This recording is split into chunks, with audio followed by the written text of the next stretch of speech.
بسم اللہ الرحمن الرحیم. السلام علیکم. امید کرنی ہے دوسری سب خیر خیریت نمزو.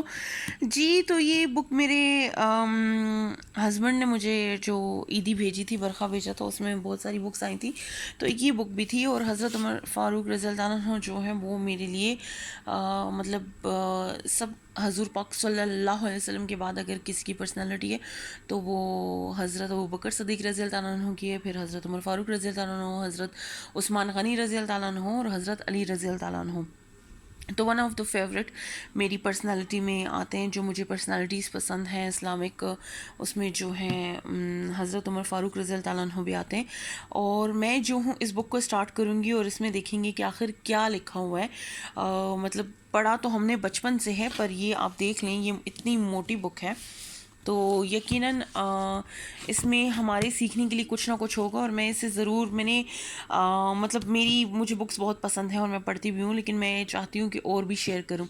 تو بس اس کو کھولتے ہیں اور کوشش کرتے ہیں کہ آپ کے ساتھ جو ہے اس کو شیئر کیا جائے، تاکہ آپ لوگ جو ہوں تو جنت اس کا مطلب پراپر بتایا گیا ہے. میں کچھ دیر پہلے جنت البقیع کے بارے میں پڑھ رہی تھی تو میرے منہ سے وہ نکل گیا، جبکہ یہاں اس کا نہیں ہے ذکر.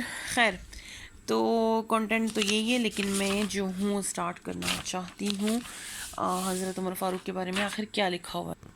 جی تو پہلے اس میں یہی لکھا ہوا ہے کہ حضور پاک صلی اللہ علیہ وسلم کے جو بہترین دوست تھے ان میں حضرت عمر فاروق رضی اللہ عنہ بھی آتے تھے، اور ساتھی تھے، صحابی تھے. انہوں نے کس طرح مطلب فتوحات حاصل کیں، اور مشرکین نے مکہ جو تھے ان مطلب وہ حضرت عمر فاروق رضی اللہ عنہ کے بہت بڑے دشمن تھے، اور غریبوں کے جو ہے وہ حضرت عمر فاروق رضی اللہ عنہ رہنما تھے، پیشوا تھے، ان کی ہر طریقے سے ہیلپ کرتے تھے. تو ساری چیزیں یہاں اس فرسٹ پیج میں جو ہے ہمارے لیے مینشن ہے. تو اب ہم آتے ہیں.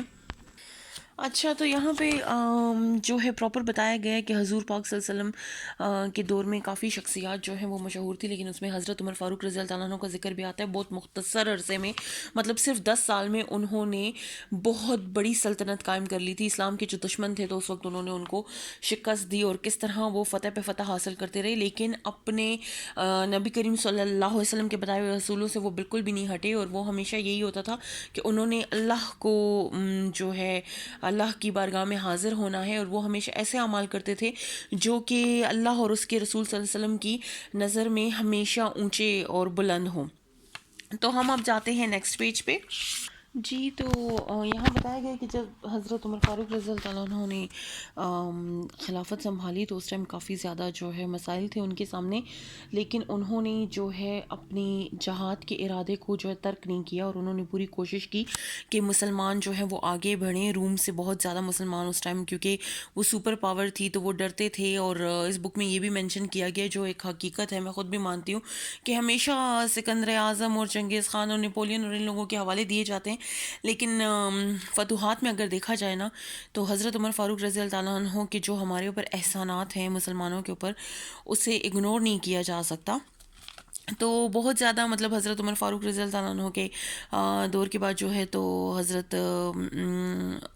حضرت ابوبکر صدیق رضی اللہ عنہ کے دور کے بعد حضرت عمر فاروق رضی اللہ عنہ نے ابو عبید ثقفی رحمۃ اللہ علیہ کو جو ہے تو ایک مارکہ، جسر کا مارکہ تھا جو کہ جہاد تھا، وہ ان کو بھیجا تھا کسریٰ کے خلاف. پر وہاں پہ وہ جو ہیں ابو عبید ثقفی جو ہیں وہ شہید ہو گئے تھے، اور وہ اس مارکے کو جو ہے وہ فتح نہیں کر سکے.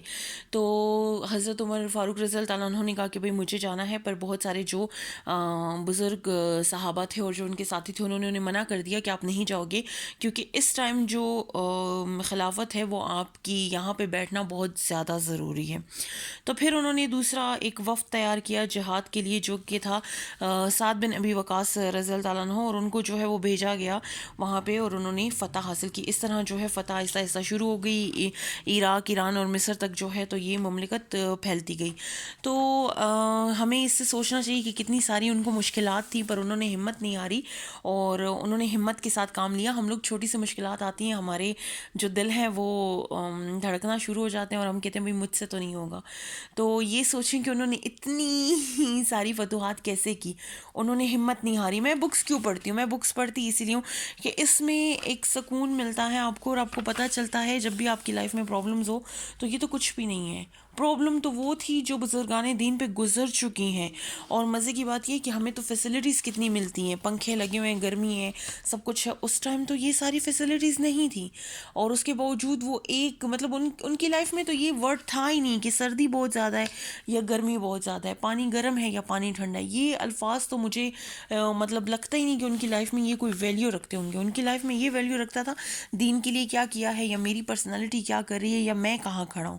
تو یہ ساری باتیں بہت زیادہ مطلب ہمیں پڑھنی چاہیے, ہمیں سننی چاہیے اور ہمیں اس سے سیکھنا چاہیے. ہم گھر میں بھی بیٹھے ہوتے ہیں, ورک فرام ہوم کرتے ہیں یا باہر کہیں ہم صبح جاتے ہیں شام کو گھر آتے ہیں تو ہمارے شکوے ختم نہیں ہوتے, فلانے کے پاس تو گاڑی ہے, فلانے کے پاس تو یہ ہے.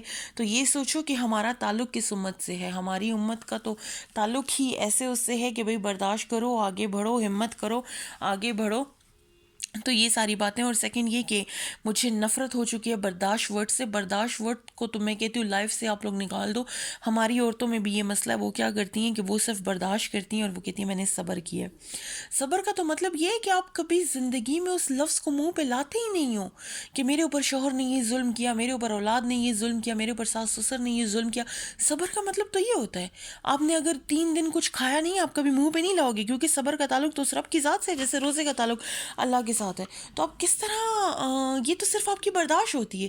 لائک ساس نے باتیں سنائی ہیں, آپ نے ایک دن چپ رہی ہیں, دوسرے دن چپ رہی ہیں, تیسرے دن آپ نے ریئیکٹ کیا ہے تو یہ آپ کی برداشت ہے. اسی طرح ہسبینڈ نے ظلم کیا ہے, ایک دن چپ رہی, دوسرے دن, تیسرے دن, چوتھے دن, 5ویں 10ویں دن جب بھی آپ نے ریئیکٹ کیا ہے تو یہ آپ کی برداشت تھی. اس طرح اولاد نے اگر آپ کے ساتھ کچھ کیا اور آپ نے ریئیکٹ کیا, یہ آپ کی برداشت تھی, یہ صبر نہیں تھا. اور آپ کہتے ہو کہ جی مجھے اس کا صلہ صبر کے لیول کا ملے گا, تو یہ آپ کی غلط سوچ ہے. یہ میں عورتوں کو کہہ رہی ہوں کیونکہ عورتوں کے بڑے ہی وہ ہوتے ہیں میں نے بڑا برداشت کیا ہے, میں یوں کہ برداشت کر رہی ہوں. اگر آپ برداشت کرتی نا تو پھر آپ سوری میں صبر کر رہی ہوں. صبر کا مطلب تو ظالموں پہلے سمجھ لو نا. صبر کا مطلب تو یہ ہے کہ اگلا بندہ آپ کے آ کے آپ کے ہاتھ پاؤں بھی کاٹ دینا اور آپ کے زبان پہ صرف ذکر الہی ہو, اس کو کہتے ہیں صبر. اور جو ہم لوگ کرتے ہیں اسے کہتے ہیں برداشت. صبر کا میں عام الفاظ میں ڈیفینیشن بتانا چاہتی ہوں. میں اپنے ٹاپک سے ہٹ چکی ہوں. میں کوشش کروں گی کہ انشاءاللہ آپ کے ساتھ یہ ٹاپکس وغیرہ انشاءاللہ یہ بک جو ہے آگے بھی شیئر کرتی رہوں. جی تو صبر کا مطلب یہ ہے کہ آپ لوگ اگر کوئی چیز کرتے ہو, مطلب ایک چینک لے لو, اس میں پانی گرم کر لو, ٹھیک ہے, اور اس چینک کو آپ ٹچ کرو. کتنی دیر تک آپ اس کو ٹچ کر سکتے ہو؟ ہارڈلی 3 سیکنڈ 4 سیکنڈ بہت ہو 30 سیکنڈ. اس کے بعد چھالا بن جاتا ہے, آپ ہاتھ اپنا پیچھے کر لیتے ہو کہ بھئی میرا ہاتھ جو ہے وہ جل گیا. وہ آپ کی برداشت ہے. صبر کیا ہے کہ آپ نے اس چینک کو, گرم ابلتی ہوئی چینک کو آپ نے ٹچ کیا ہے اور آپ چپ کر کے, چھالے بن گئے ہیں, اس میں پیپ بن گئی ہے نکل, آپ چپ کر کے, اس کو کہتے ہیں صبر. حضرت یعقوب علیہ السلام نے جو کیا تھا, جو ہمارے تمام پیغمبروں نے, رسولوں نے کیا ہے, اس کے بعد ہمارے صحابہ نے کیا ہے, تبا تبعین نے کیا ہے, ہمارے بزرگان دین نے کیا ہے, اس کو کہتے ہیں صبر. ہم لوگ صبر نہیں کرتے, ہم لوگ صرف اور صرف برداشت کرتے ہیں. اور جو عورتیں میرڈ ہیں ان سے میری ریکویسٹ ہے کہ پلیز اپنے اندر صبر پیدا کریں. صبر سے زیادہ میں نے ہمیشہ اللہ تعالیٰ سے یہی کہا ہے کہ یا اللہ مجھے شاکر بنا. آپ اللہ تعالیٰ سے یہ دعا کریں کہ یا اللہ مجھے شاکر بنا, مجھے اپنا شکر گزار بنا. بلیو می, اگر آپ کے گھر چٹنی بھی بنی ہوئی ہے نا, آپ اس پہ بھی شکر کرتے ہو نا, تو آپ کو اس کا اجر بھی ملے گا اور آپ بہت سکون کی لائف گزارو گے. بنسبت اس کی کہ آپ کے گھر پزا آیا اور آپ دوسروں کی خوشی دیکھو, دوسرا ہنس رہا ہے اور آپ ان کو مینٹلی ٹارچر کرنا شروع کر دو, میں یہ صبر کر رہی ہوں, میں یہ کر رہی ہوں. نا, آپ صبر نہیں کر رہے ہو, آپ برداشت کر رہے ہو. So please try to understand.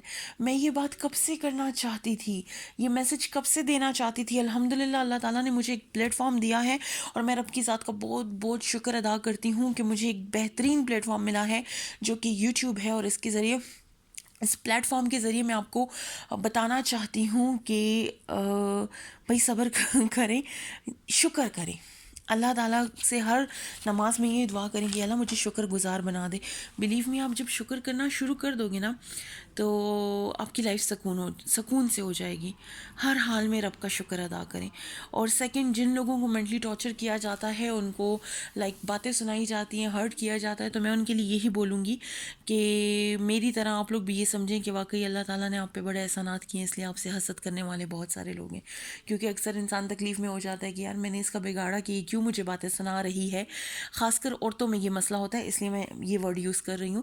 تو آپ یہ سوچو کہ یقیناً اللہ تعالیٰ نے مجھے ایسی نعمت دی ہے، ایسی رحمت دی ہے، میرے اوپر اللہ تعالیٰ نے ایسی رحمت کی ہے، ایسی نعمت عطا کی ہے جو اس بندی کے پاس نہیں ہے، اس لیے وہ مجھ سے چل رہی ہے. بڑا سکون ملتا ہے. ٹرائی کیجیے گا، میں نے کیا ہے. اور حاسدین سے جو ہے نا آپ اپنی جان نہیں بچا سکتے. حاسدین سے کبھی بھی آپ اپنی جان نہیں بچا سکتے.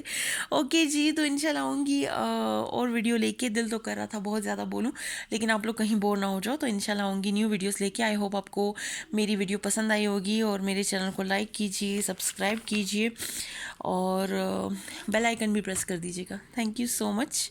اللہ حافظ.